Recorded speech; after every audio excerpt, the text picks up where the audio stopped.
Local support for News 6 has been provided by the Northwest Ohio Educational Technology Foundation, Bowling Green State University, and the members of WBGU TV. Hi, we're the 6th grade class of Cory Rawson Middle School, home of the Hornets. Welcome to News 6.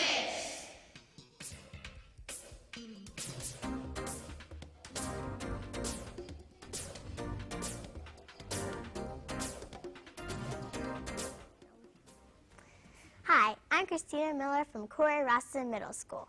Welcome to News 6. With today's first story, here's Sean Eller. I'm sure that some of you enjoyed collecting comic books, dolls, coins, and sports cards.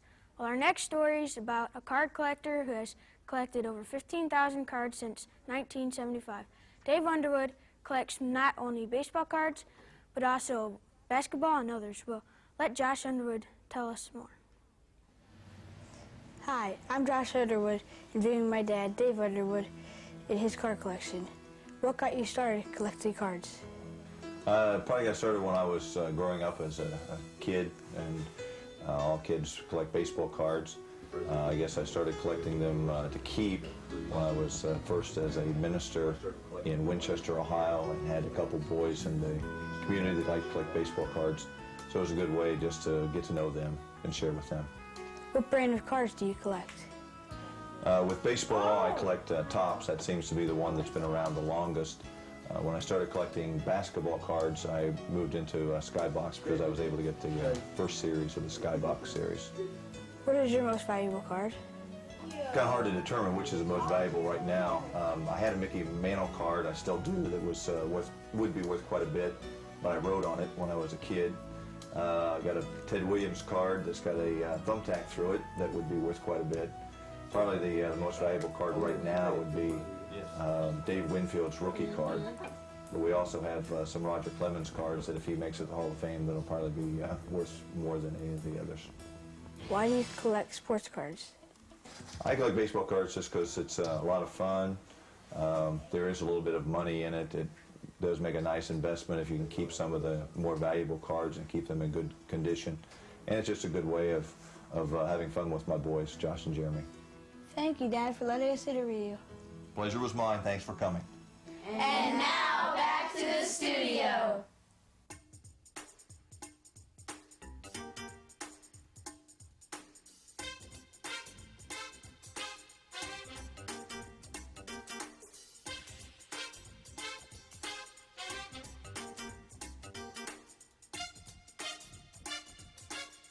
Today's News 6 is produced by the 6th grade class of Cory Rawson Middle School. Cory Rawson is a town of Rawson, which is 10 miles southwest of Findlay. The area consists of 3 towns, Mount Cory, Genera, and Rawson. The area's population is 1,072 people. Does the word plastic mean anything to you? Well, it should. I'm sure that if you look around your house, you would find many things made from this material. Our next story steps into Associated Plastics, a company which makes plastic. Cassidy Wilbur takes us into the company that makes parts for 45 different companies in the U.S. Hi, I'm Cassidy Wilbur, and I'm interviewing my dad, George Wilbur, at Associated Plastics. Who got you started in the plastic business? Well, my father, when he got home from Korea in 1957, got involved in the plastic business, and in 1978, we bought this business, and it's an up and growing commodity, so that's why we're involved in it now. What kinds of things do you make here at Associated Plastics? We mold for quite a few different companies, about 50 companies here in the United States and abroad. We mold anything from toys to the mobile home industry, automotive market, hospital, scuba diving. Molding all different types keeps the job interesting. Who do you sell the products to? We actually don't sell products to people. We mold for other people, then they in turn sell the products. That's the reason for being a custom injection molding shop. We have about 1,000 molds out there, but we actually only own 1 or 2 of them. So we actually don't sell, but we make a lot of products that you will see that other people do own. What do you like best about working here? Being a family business, I enjoy being around my brother and my sisters. we're a very close-knit family, and having a big company like this, we're all very involved in it. And I love working with my hands, meeting new people and stuff, and that's why I really enjoy being in the plastic business. Thanks, Dad, for letting us interview you today. You're welcome, Cass. And now back to the studio. Do you have dreams of what you would like to be when you grow up?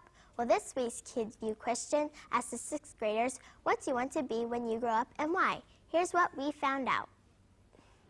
Hi, today's Kids View question is, what do you want to be when you grow up and why? I want to be a teacher because I like being with kids. I want to be a basketball player because I like sports. I want to be a veterinarian because I like working with animals.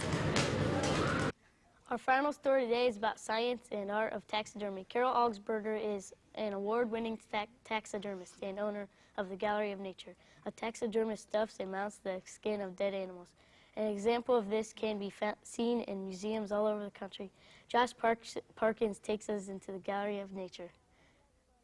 Hi, I'm Josh Parkins, and I'm interviewing Carol Augsburger, a local taxidermist. What is a taxidermist?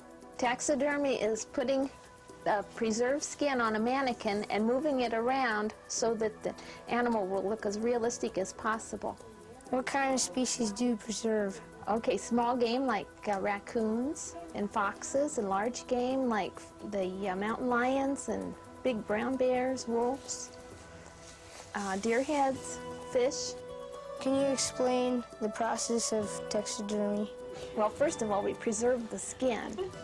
And then we have the mannequins. We measure them and get mannequins for them. And then we mount them onto these mannequins. And we have glue, and we use clay, and we get artificial eyes for them. There's artificial ear liners that we put in there. And then we try to make that animal just as realistic as we can to make it look like it's alive. Have you won any awards with your exhibits? Yes, I've won quite a few over the past few years. Last year I won 21 ribbons, and then I got, I believe it was 3 trophies, 3 plaques. I got Best All-Round Taxidermist back in January. That was down in Cincinnati. And I've had several Best of Categories. Thank you for telling us about taxidermy. I was glad to have you here. I hope you learned something. And now back to the studio. Bye.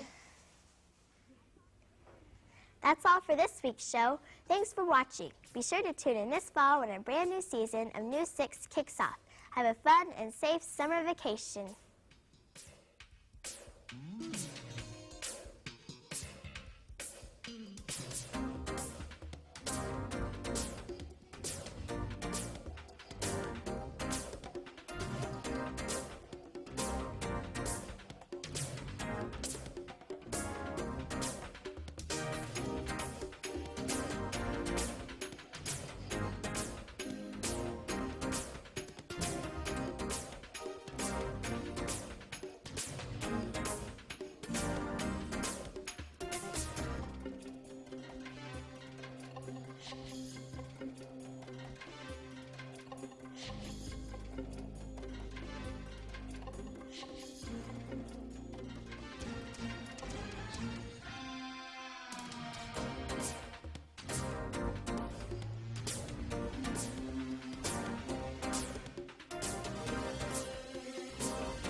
Local support for News 6 has been provided by the Northwest Ohio Educational Technology Foundation, Bowling Green State University, and the members of WBGU TV.